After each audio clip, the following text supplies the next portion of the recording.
Muito bem, boa tarde para todo mundo que está aqui, boa tarde para todo mundo que está aí.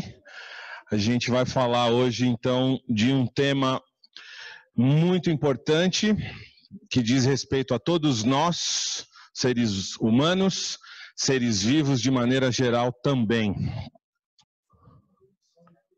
Pronto, é isso? É. Muito bem, eu peguei algumas citações do livro do Alberts, que é um livro de biologia celular extremamente importante, muito utilizado na academia, para a gente pensar um pouco sobre esses mecanismos de reparação do DNA. Então, no capítulo que abre o tema, o Alberts vai dizer assim, né? O livro vai trazer assim: a diversidade dos organismos vivos depende de alterações genéticas acumuladas gradualmente por milhões de anos. Quer dizer, a variabilidade, a biodiversidade é conseguida através de milhões de anos. Porém, contudo, todavia, entretanto, é Alberts falando a primeira parte. O contudo sou eu, tá bom? Que beleza. Parece que a evolução não existe mesmo, né?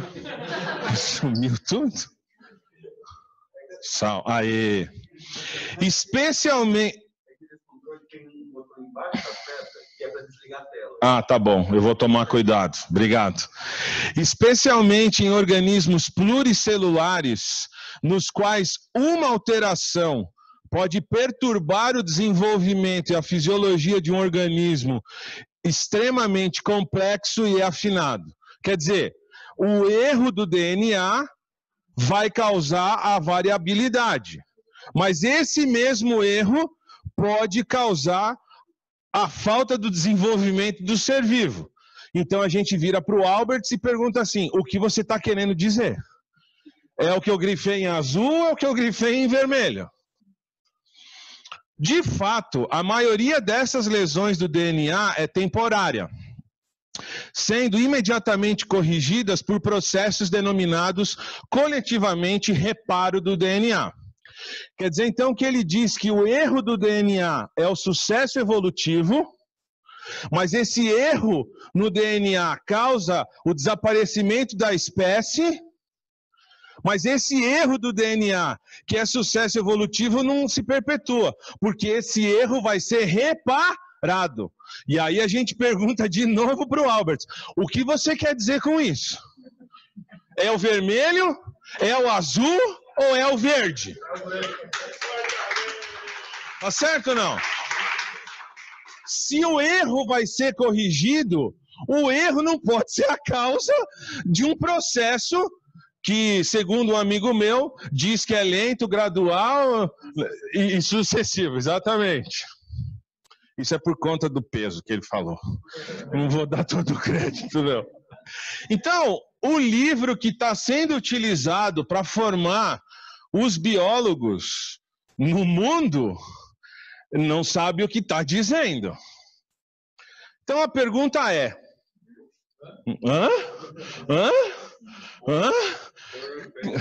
que pergunta é essa? Vai, Everton. Apertei o botão errado de novo. É por isso que o erro precisa ser corrigido. Porque se a informação for passada do jeito errado, ninguém vai entender o que vai ter que acontecer. A informação precisa ser passada do jeito certo. Porque senão, o jeito errado prevalece. E se o jeito errado prevalece, o Alberts não sabe o que acontece. Ou é sucesso, ou é o desaparecimento do ser vivo. Se eu me empolgar e começar a falar rápido, vocês me avisam, tá? Porque você está vendo que eu gosto de falar calmo, tranquilo e tudo mais. Tudo bem. O erro precisa ser reparado. Então, o que é esse erro? É o que a gente em genética vai chamar de mutação.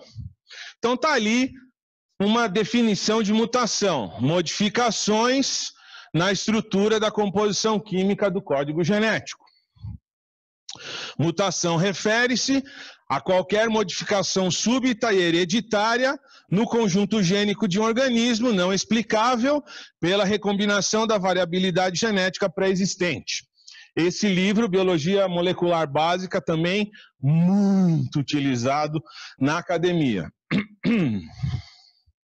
Então, qualquer erro, qualquer tipo de erro, vamos usar essa linguagem por enquanto, qualquer tipo de erro que aconteça no gene ou no cromossomo vai ser chamado de mutação.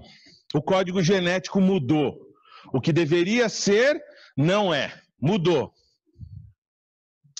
Continuando, no próprio livro do Biologia Molecular. Caso a mutação pontual altere o códon, todo mundo sabe o que é códon, né? Isso, todo mundo balançou a cabeça, sabe o que é, muito bem. Pelo menos foi o que eu vi. Mas essa alteração não resulte na troca do aminoácido correspondente na proteína, ela será denominada mutação silenciosa. Ou seja, se acontece um tipo de mutação e a proteína que aquele DNA e RNA expressariam, se essa proteína se mantém a mesma, essa mutação é chamada de silenciosa. Guarda essa expressão. Entretanto, como os genomas eucarióticos consistem principalmente de regiões não codificantes, a maioria das mutações tem alta probabilidade de ocorrer nas grandes porções do genoma, desprovidas de genes. Está entendendo, né? Está entendendo, Albert, isso aí, né? Junto com o Zaha. Ainda bem que você está entendendo, porque eu acho que eles não estão se entendendo. Essas mutações são consideradas mutações neutras. Então, a maior parte do DNA não codifica. Portanto, a maior parte das mutações acontece numa área do DNA não codificante. Se essa área do DNA, que sofre a maior parte das mutações, não codifica, como é que ela pode gerar um ser vivo novo? É esse o ponto. Se a maior parte do DNA não codifica nenhuma proteína e essa região sofre uma mutação, é isso. É silêncio, é vazio, não acontece nada. E isso está no livro, que eu usei para fazer a prova, na maior universidade particular desse país. Alguma coisa precisa ser mudada lá. Ainda, mutações acabam, os seres vivos, né? Os organismos portadores de mutação acabam sendo eliminados por seleção natural. Bom, sofreu a mutação, ele foi eliminado, sinal que a mutação não deu certo. É o livro que está falando, não sou eu. Não é um adepto do design inteligente que está falando isso. É um livro escrito por evolucionistas. Estou só concordando com eles, né? A recombinação rearranja essa variabilidade em combinações novas e a seleção natural ou artificial preserva...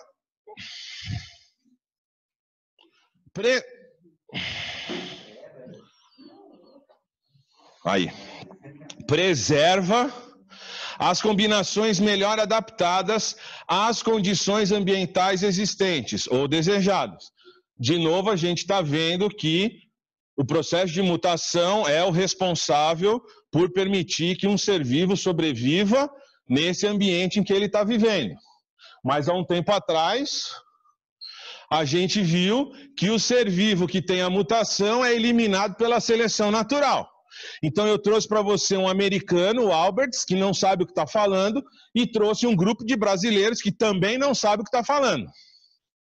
Eles devem estar se copiando, ou eles não estão pensando no que estão estudando. Aí a conclusão é vossa. Então a seleção natural vai eliminar quem sofre mutação, e a seleção natural vai preservar quem sofre mutação. Então, se eu tenho 2 de um lado da equação e do outro lado da equação eu tenho menos 2, eu tenho uma diferença, né? 2 não é igual a menos 2. Mas o que eles estão falando para nós? Exatamente a mesma coisa. Ou seja, o mesmo mecanismo que serve para preservar, serve para eliminar. A pergunta, então, que a gente tem que fazer qual é? Para que serve esse mecanismo? Com certeza não é para o que eles estão falando, é para qualquer outra coisa. Porque o sistema está pisando na bola. O sistema está errando. Voltamos para o Alberts. A maioria das variações na sequência genômica humana são geneticamente silenciosas. Assim, ó. Silêncio. E se localizam dentro de sequências de DNA em regiões não críticas do genoma. Então, se eu pego este aparelhinho, coloco ele aqui, o Eberlin não tem acesso a ele, e eu coloco o aparelhinho aqui, o Eberlin continua não tendo acesso a ele, eu só gastei ATP. Ele poderia.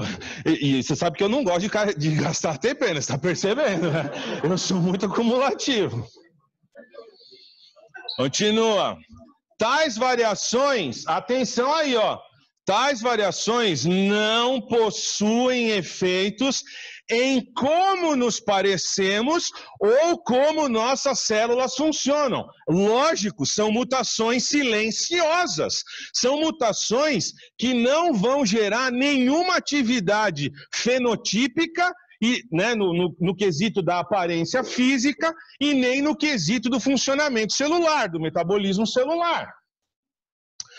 Isso significa que apenas um pequeno subconjunto de variações observado em nosso DNA é responsável por diferenças herdáveis da individualidade humana. São pequenas variações e pequenas variações num subconjunto. E essa grandeza que eu vejo macroscopicamente e microscopicamente é explicada por um subconjunto de pequenas variações. Já ouviu falar do efeito borboleta? Lá em Bombaim, a borboleta está batendo as asas e o tornado que aconteceu aí numa cidade aqui, que foi citado, foi por causa da borboleta lá em Bombaim. É isso? Tá bom. Vamos voltar para cá, então. Vamos lá. Como discutido no capítulo 19, um desafio maior da genética humana é aprender a reconhecer aquelas mutações, aquelas mudanças, reconhecer aquelas relativamente poucas variações que são importantes de modo funcional. Atenção agora, contra o grande pano de fundo de variações neutras. Portanto, o processo requerido pela evolução para que a variabilidade na diversidade da vida seja grande e a variabilidade no ser humano seja grande, é um grande pano de fundo de variações neutras. O sistema não se sustenta de pé.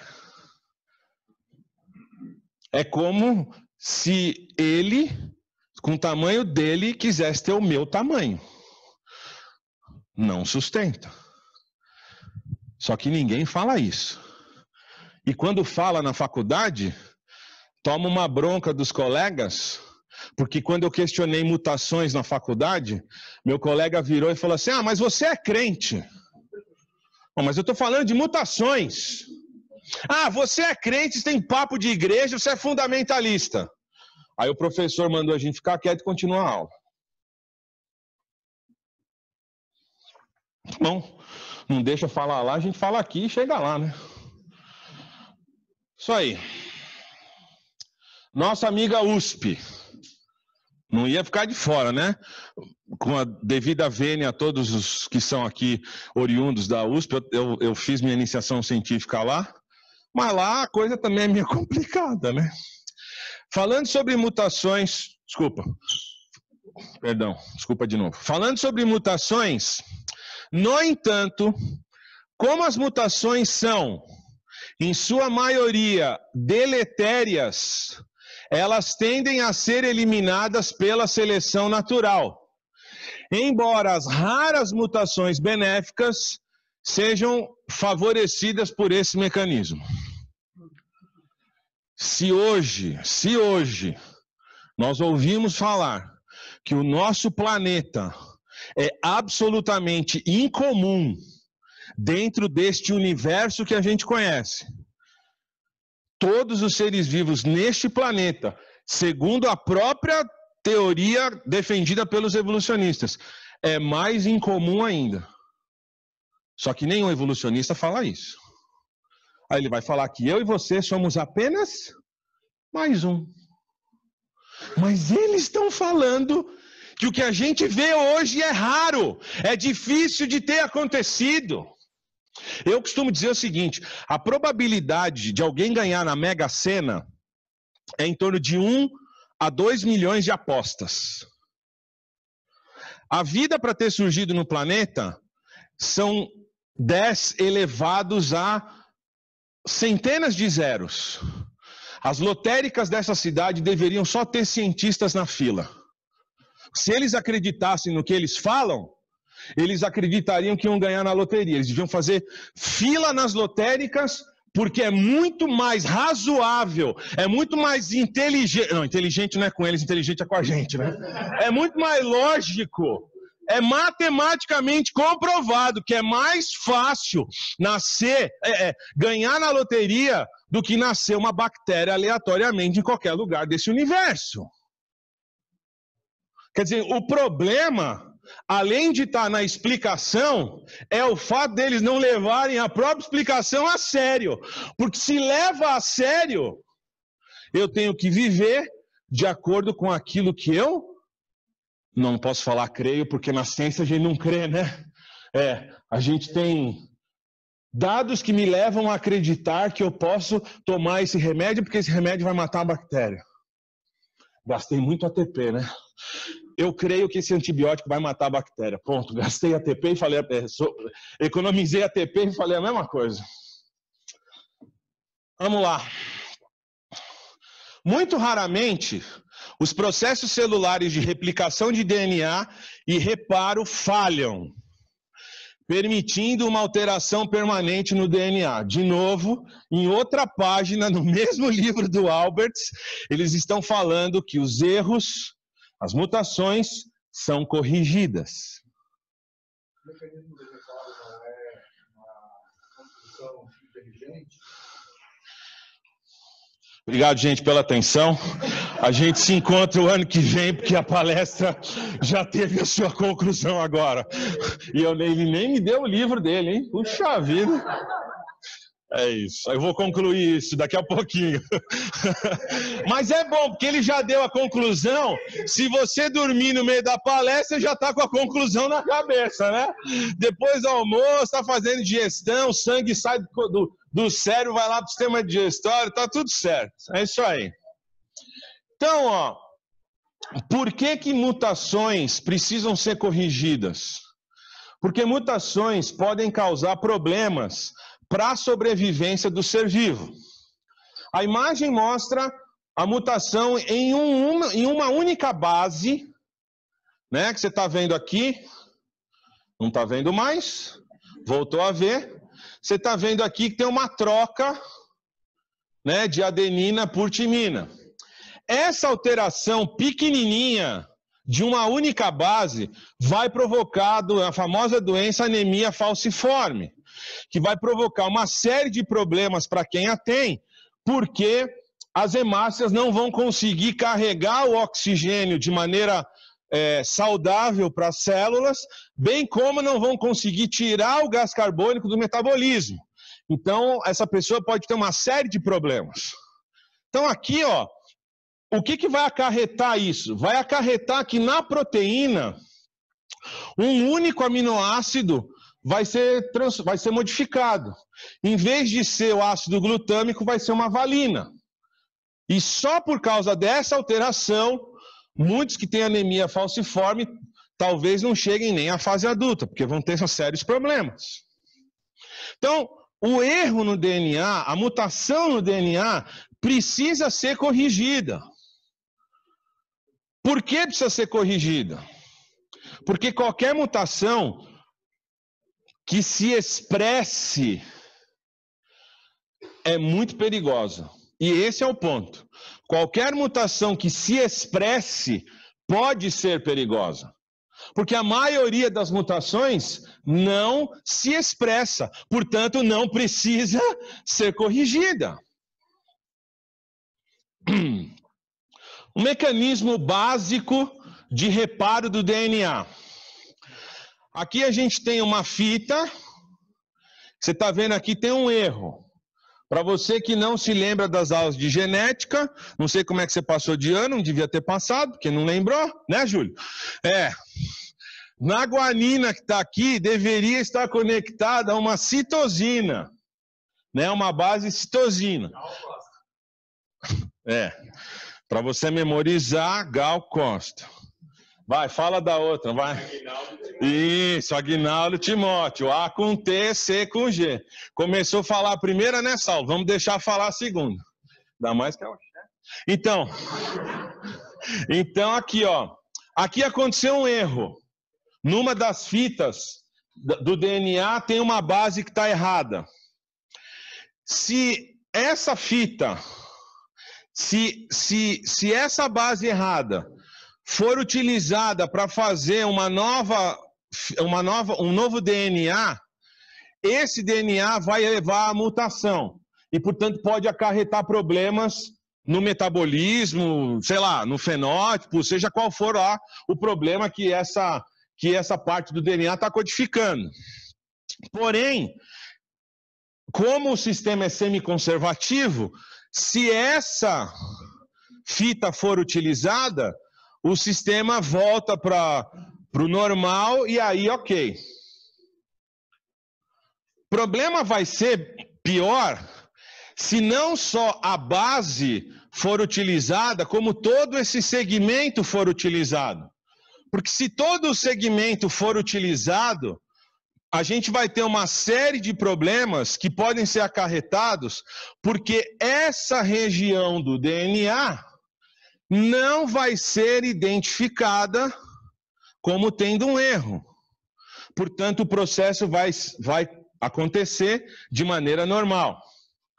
Porém, um terceiro mecanismo é quando o problema é resolvido, essa base errada, ela é eliminada, é trocada por uma base certa, e, obviamente, as duas fitas que vão ser replicadas no processo, as duas fitas voltam a ser como sempre deveriam ser, sem a mutação. Sabe que professor gosta de fazer pergunta, né? Vou fazer mais uma pergunta para você. Dos 3 mecanismos apresentados, qual você acha que os seres vivos têm? Deixa o erro, mantém o erro pela metade ou conserta tudo de uma vez? É muita coincidência, né?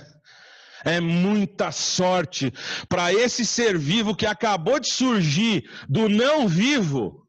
Tem um código genético e esse código genético já surgiu com mecanismo de reparo. Alguém ontem aqui, não quero dizer quem foi, falou como é que o sistema pode corrigir um erro se ele ainda não tinha sistema imunológico.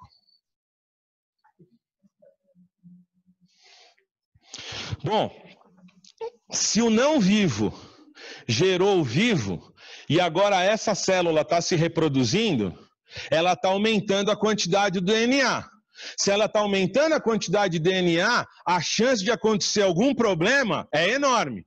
Portanto, esse primeiro ser vivo teria que necessariamente ter surgido com mecanismos de reparo junto com o DNA. Mas me parece que eles dizem outra coisa. Dois tipos de erros, tá? Que pode acontecer. Para os químicos que gostam de querer passar por cima dos outros, um exemplo de química. Tem um exemplo aqui, ó, depurinificação em português, tá? Essa base purínica aqui, ela desaparece.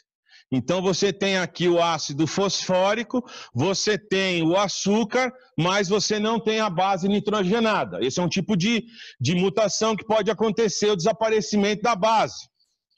Ou você pode ter um outro processo de deaminação.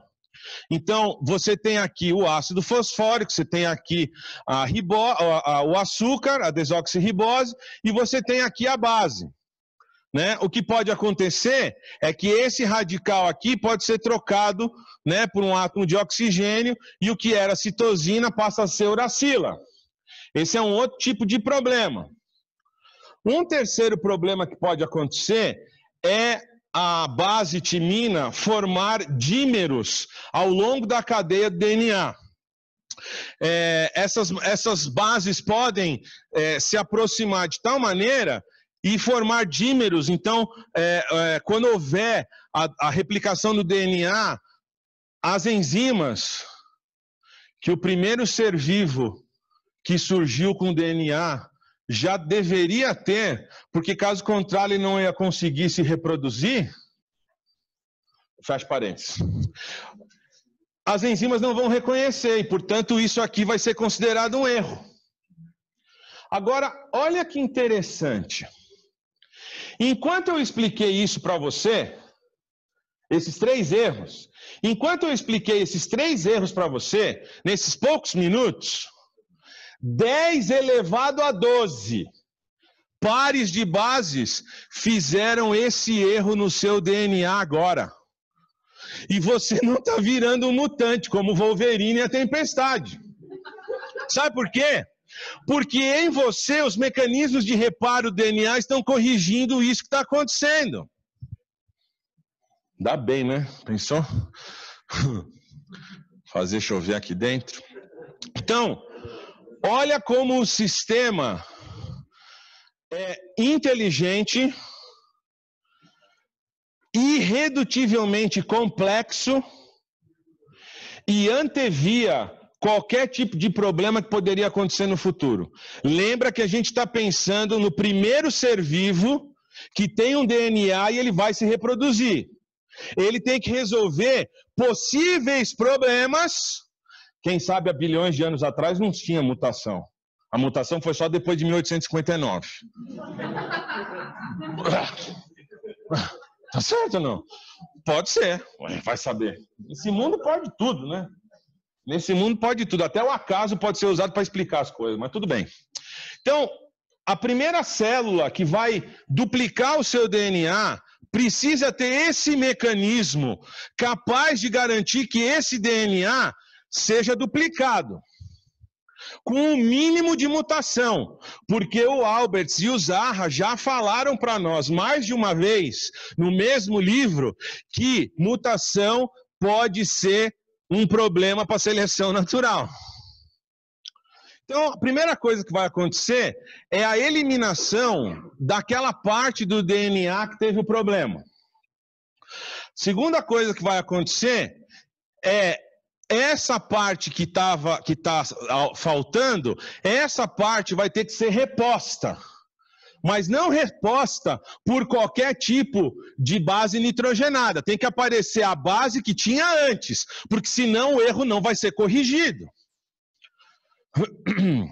Terceira coisa que vai acontecer é, depois que o erro foi retirado, depois que o erro foi corrigido, a fita de DNA vai ter que ser reestruturada de novo para o que era antes. Bom, para fazer isso, precisa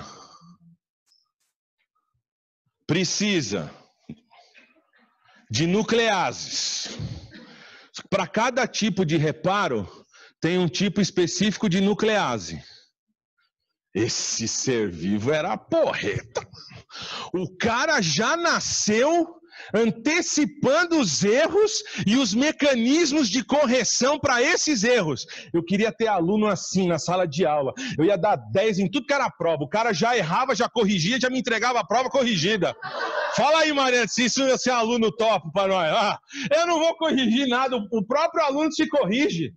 Afinal de contas, basta dar milhões e bilhões de anos que o processo educacional vai evoluir. Portanto, você precisa de nuclease que vai abrir o DNA, identificar o problema, reconhecer qual precisa ser retirado, qual precisa ser colocado. Então, você tem que ter várias nucleases diferentes para isso. Você precisa ter uma DNA polimerase específica para o reparo, porque as polimerases que são utilizadas no processo normal, o Saccharomyces... Nada como a evolução, hein? Eita, nós. Isso é um mecanismo de reparo. Se você não consegue consertar o primeiro microfone, você troca por outro. Esse ser vivo microscópico unicelular é aquele que faz a fermentação naquele líquido amarelado que surge do trigo quando ele é pisado. Esse aqui é uma levedura. Esse ser vivo microscópico, muito menor do que você, do que eu, então nem se fala, mas muito menor do que você, que tem muito menos DNA do que você, esse cara tem 50 nucleases diferentes. Vamos pensar que você se machucou cortando a unha. O alicate cortou um pouquinho da pele, arrancou um pedacinho da pele, sangrou um pouquinho. Quantas milhares de células vão ter que ser produzidas para fechar aquele ferimento que você tem na ponta do seu dedo? Fica sentado. Muito mais do que uma única célula. E não vai nascer um sexto dedo aqui em você por causa de mutações que vai acontecer nesse processo de replicação do DNA. Ainda bem que a gente é melhor que o Saccharomyces. Mas foi coincidência. Então, vamos começar a caminhar para o final. Ó, tô no tempo, hein? Tô aqui cronometrando. Vamos lá. Embora... Tá vendo? O sistema reparou o erro de novo, né? Quer voltar para o original. É isso mesmo, Saulo. Isso é aula prática. Embora a maioria das mutações não seja prejudicial nem benéfica ao organismo, aquelas que produzem consequências prejudiciais são normalmente eliminadas da população pela morte ou fertilidade reduzida de indivíduos que contêm o DNA alterado. De novo, estou estabelecendo um ponto aqui, que quem defende o processo evolutivo precisa decidir se a seleção natural vai selecionar quem é o mais adaptado ou quem tem problema de mutação no código genético. Não é de se surpreender, portanto, isso é Alberts, tá? Isso é o livro do Alberts, 3ª edição. Não é de se surpreender, portanto, que todas as células tenham adquirido um sofisticado conjunto de mecanismos para reduzir o número de mutações que ocorrem em seu DNA. Isso é o Alberts falando. E isso sou eu perguntando. A primeira célula já saiu com essa complexidade toda? A primeira célula, o primeiro ser vivo já saiu com esse mecanismo absolutamente excelente de reparo de erros? Alguns tipos de mutações, modificações tautoméricas, lesões hidrolíticas, lesões oxidativas, mutações induzidas quimicamente, induzidas por radiação. E os tipos de reparo, isso aqui em eucariontes, tá? Fotoreativação enzimática, reparação enzimática de base alquilada, todos esses negócios que o Marx gosta de falar. reparação por excisão, reparação por recombinação, reparação por quedas duplas de DNA. Ou seja, os mecanismos que causam, as mutações que ocorrem no código genético são todas corrigidas por mecanismos específicos, que são absolutamente chave e fechadura, como o Marcos falou ontem quando fala do vírus, por exemplo, quando a gente fala de sistema imunológico. Então, esses mecanismos de reparo não é qualquer chave de fenda que você vai usar para apertar o parafuso. Não pode ser nem grande demais, nem pequena demais. Aqui é exatamente a mesma coisa. E para o Marcos ficar feliz, há aproximadamente 14,7 bilhões de anos, toda a energia que se encontrava concentrada num ponto só se expandiu. Depois de uns 10 bilhões de anos, entre junções e separações de moléculas, esfriamentos e aquecimentos, surgiu um planeta. Milhões de anos depois, a Terra começou a esfriar. Esse resfriamento fez surgir no interior da Terra gases e vapor de água, que com o passar do tempo providenciaram as primeiras precipitações. Molécula junta, molécula separa, molécula junta, molécula separa. Em tentativas de erros e acertos, há mais ou menos 3,5 bilhões de anos, um amontoado de células que não tinha vida começou a se reproduzir e a viver usando recursos do próprio ambiente. E aí, o que era um ser vivo unicelular descobriu que se juntando era mais fácil viver e se reproduzir. Mas isso não foi da noite para o dia. Milhões de anos se foram. Pouco tempo depois, o que antes vivia só dentro da água conseguiu sobreviver fora da água e o ambiente terrestre começou a ser conquistado. Um grupo de animais começou a sofrer debaixo d'água e resolveu tentar a vida fora da água. E o que aconteceu? Bingo! Eles se adaptaram, porque basta querer. Não é que usa muito fora da água, usa muito fora da água, usa muito fora da água, acaba mudando. O Lamarck parece que ainda prevalece um pouquinho, né? Há quase 65 milhões de anos atrás, as condições ambientais já eram parecidas com o que temos hoje. Quer dizer, antes da poluição, que eu e você fazemos todo dia. E mamíferos e aves já começavam a tomar conta dos ambientes. Há uns 4 milhões de anos, surgiram os primeiros ancestrais dos humanos. Isso, ninguém vibrou. Eu não esperava diferente. Não precisa ficar de pé, não. Pode ficar, não. Não precisa celebrar, não. Com o passar dos anos, milhões deles, o humano adquiriu a maior das características que a evolução poderia proporcionar: a inteligência. A evolução poderia ter nos dado 1 milhão de outras coisas, mas nos distinguiu dos demais seres com a inteligência. Com o passar dos anos, agora centenas deles, não milhões. Esse ser inteligente, usando da sua própria inteligência, elaborou essa intricada explicação que eu resumi e ainda concluiu que tudo isso surgiu sem nenhuma inteligência. Seria essa uma conclusão inteligente?